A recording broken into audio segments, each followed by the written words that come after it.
Kerajaan Sarawak akan berkukuh kerjasama menerusi National Task Force bagi tangani isu kemasukan parti. Menerusi kunjungan sulong Komander NTF Laksamana Madya Datuk Aris Aditan Abdullah kepada Ketua Menteri Datuk Patinggi Tan Sri Abang Johari Tun Openg, penekanan turut diberikan kepada Op Benteng. Kunjungan terbabit turut menyentuh mengenai kerjasama meningkatkan lagi keselamatan sempadan Sarawak. RM48 bilion diperuntukkan kerajaan pusat dan kerajaan negeri untuk pelaksanaan pelbagai projek infrastruktur di Sarawak. Justru, Timbalan Ketua Menteri yang juga Menteri Pembangunan Infrastruktur dan Pelabuhan, Dato' Ahmad Douglas Ugah Embah berkata, adalah amat penting bagi setiap projek itu dilaksanakan mengikut jadual dan tempoh yang ditetapkan. Pembinaan lebih banyak sekolah jenis kebangsaan menunjukkan Sarawak bersifat menyeluruh dalam memastikan hak setiap kaum diketengahkan.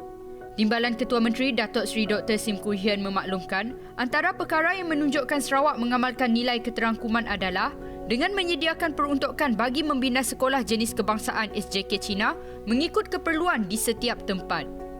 Tambahnya, pendidikan yang disediakan di SJK bukan sahaja untuk kaum tertentu, bahkan merangkumi semua kaum yang mahu mempelajari bahasa selain bahasa ibunda. Kerajaan bersetuju membentang dan memuktamadkan RUU Anti Lompat Parti pada persidangan Dewan Rakyat bermula 28 Februari ini.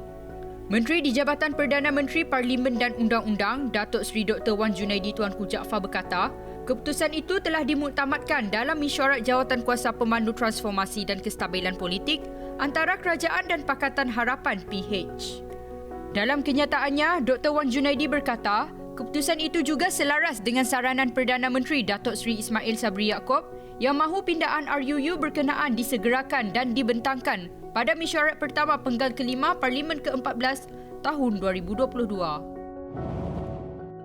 Kerajaan mengenal pasti 3 cabaran utama yang perlu diberi perhatian untuk diperbaiki dan ditambah baik segera dalam pengurusan banjir.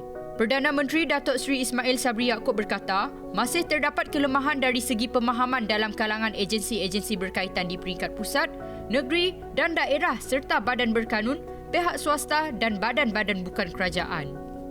Katanya, ia merupakan kelemahan berkaitan tanggungjawab mereka di bawah arahan MKN nombor 20 di peringkat sebelum, semasa dan selepas bencana.